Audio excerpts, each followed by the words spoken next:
Are you ready? Go! Todo mundo sabe sobre a importância da floresta amazônica para a manutenção do clima do planeta ao conter o carbono, que vai evitar um aumento muito intenso do efeito estufa. Sabe também da importância da Amazônia para a manutenção do regime de chuvas do Brasil, mas não sabe de duas obras obscuras que são uma dificuldade para que o Brasil atinja essa meta já distante que o Lula colocou de atingir o desmatamento zero em 2030. A primeira obra fundamental que devemos evitar é a pavimentação da rodovia Manaus-Porto Velho, que, apesar de pronta, ainda é praticamente intrafegável. E se a gente comparar o estado de preservação daquela rodovia não asfaltada com, por exemplo, a Belém-Brasília, que está asfaltada já há bastante tempo, a gente vai entender a importância, a gravidade de que seria o asfaltamento dessa rodovia. Isso foi o tema do programa Greg News de 2 semanas atrás. Entretanto, eles não tocaram num assunto, numa segunda obra de muita gravidade, que é a construção da Ferrogrão. Compreensível, porque se é difícil falar de um assunto obscuro, muito mais difícil é falar de dois assuntos obscuros na sequência. A Ferrogrão supostamente seria para garantir o escoamento da safra de grãos do norte do Mato Grosso, para que seja escoada através do Porto de Santarém para o resto do mundo. No entanto, sabe-se que o objetivo principal da Ferrogrão é favorecer a exploração mineral ao longo do contato da bacia do Tapajós e do Xingu, que vai causar uma ruptura muito severa, quebrando a Amazônia, não em 2, mas em 3 pedaços, né? A gente teria um pedaço que estaria a leste da Ferrogrão, um outro pedaço a oeste da Ferrogrão e a leste da Cuiabá, da Manaus-Porto Velho, e aí um resto que ficaria lá para oeste. 3 pedaços que se degradariam pelas bordas, e aí a Amazônia está condenada a ser...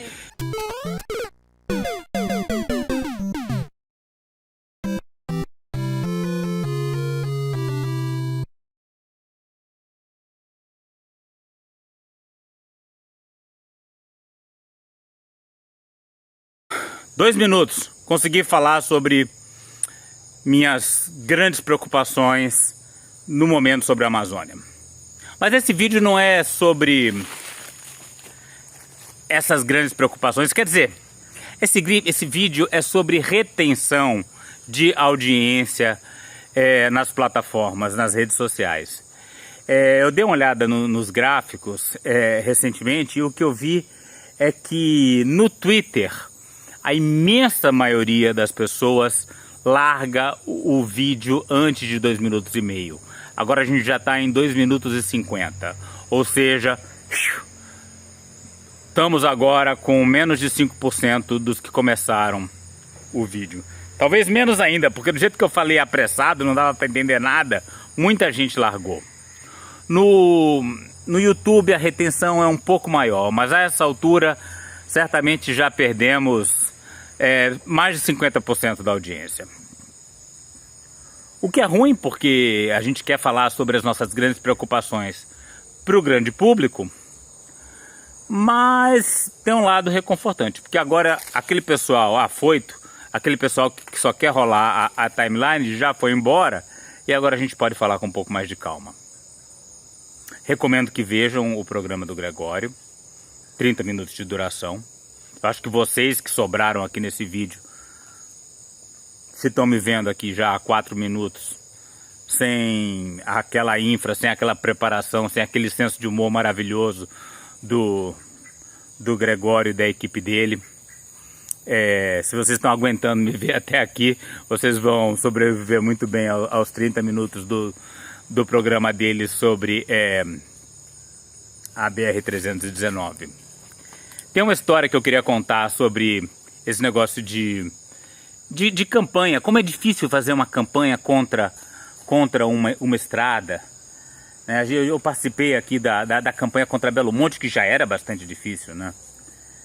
Belo Monte foi uma desgraça, a gente sabia que Belo Monte seria uma desgraça. Belo Monte chamou a atenção do Brasil inteiro.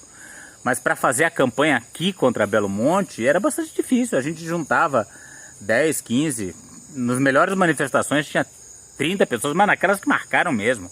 Aquelas manifestações que a gente tinha no dia a dia, Às vezes ia 10, 12 pessoas. E aí eu me lembro de uma dessas manifestações, né?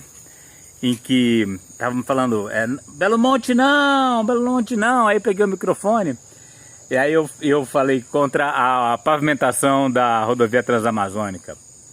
Inclusive é citada no programa do Gregório. Pagou a Transamazônica. Essa gigantesca rodovia de terra criada pelo Médici, atravessando a Amazônia na horizontal, ao longo de 4.000 quilômetros. A Transamazônica foi uma obra faraônica, completamente inútil, feita para atender a paranoia militar de que era preciso integrar a região por terra para não entregá-la ao capital estrangeiro. Sim, o lema era esse, inclusive, integrar para não entregar. E os militares pensaram um lema que, além de imbecil, era um trava-línguas. Porra, militar. O lema é integrar... Eita, foda-se. Os comerciais da época deixavam bem clara a visão que os militares tinham da floresta. Esta é a Transamazônica, a obra da conquista definitiva de uma das regiões mais ricas do mundo. Sem descanso, homens e máquinas lutam contra a selva, contra o clima, para dar ao Brasil a sua maior obra rodoviária. Desculpa, isso é um fã ou um hater? Parece ser muito um filme de terror, mas não, era só um comercial. Não, a pavimentação da Transamazônica. Ninguém me acompanhou, ninguém, absolutamente ninguém. E olha que eu estava ali no grupo das pessoas que estavam fazendo campanha contra a construção da hidrelétrica de Belo Monte. Ou seja, já é um grupo seleto de pessoas sensíveis às questões ambientais e etc. E não tinha ninguém que estava contra a pavimentação da Transamazônica.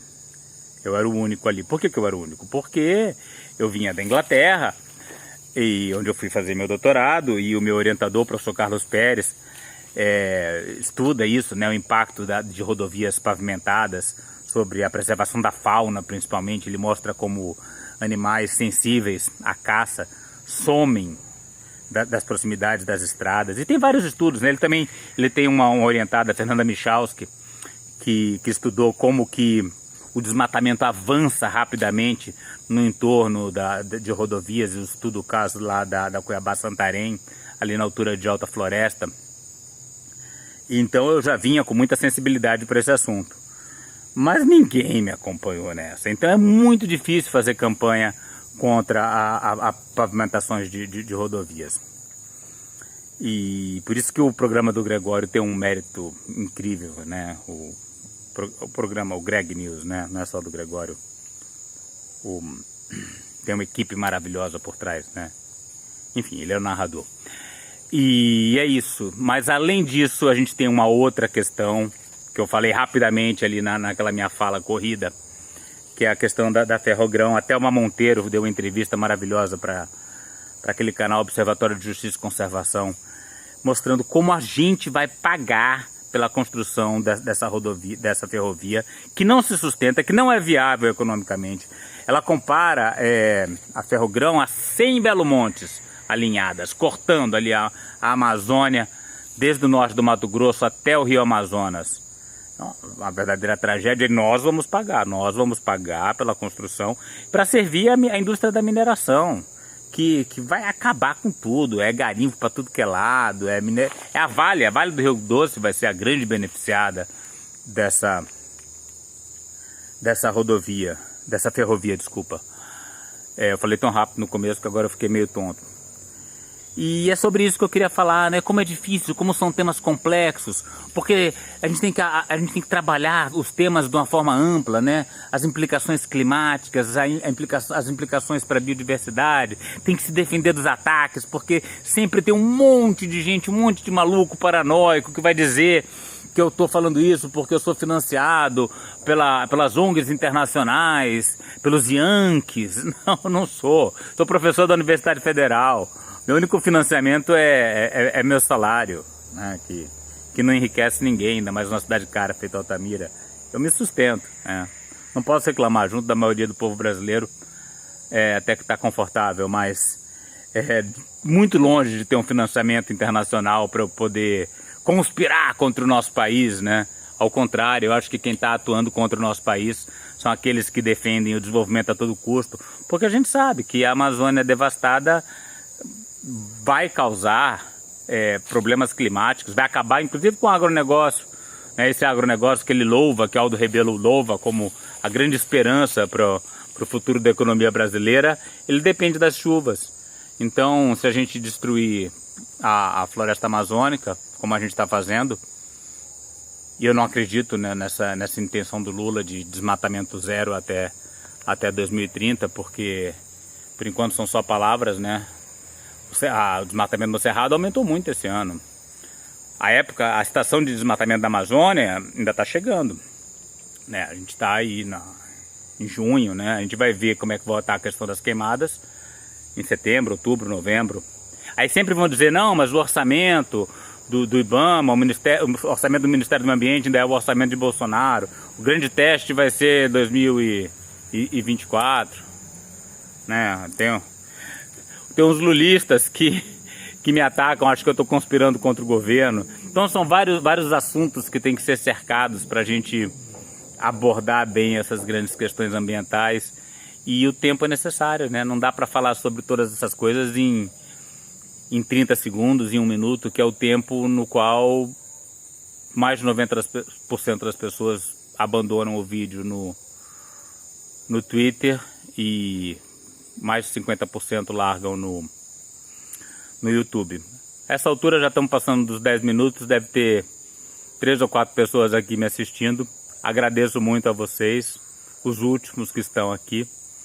É disso que a gente precisa, a gente disposta a ver um vídeo de 10, 12, 13 minutos, fazer uma reflexão, eventualmente fazer um comentário, porque a questão é complexa e para ter uma compreensão desses vários assuntos é importante refletir sobre eles com uma certa calma e o tempo é necessário. É isso, parabéns para quem ficou até o fim. Valeu, um abraço.